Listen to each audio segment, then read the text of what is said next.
Menanggapi video viral hujan es di Semarang, Kepala Data dan Informasi BMKG Ahmad Yani Semarang Iswidya Harmoko mengatakan, fenomena hujan es itu diakibatkan karena perairan utara Jawa membentuk pertemuan angin di wilayah utara Jawa Tengah, Temanggung dan Semarang.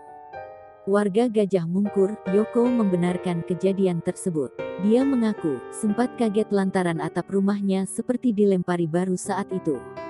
Kejadian hujan es dia memperkirakan berlangsung dari 5 hingga 10 menit.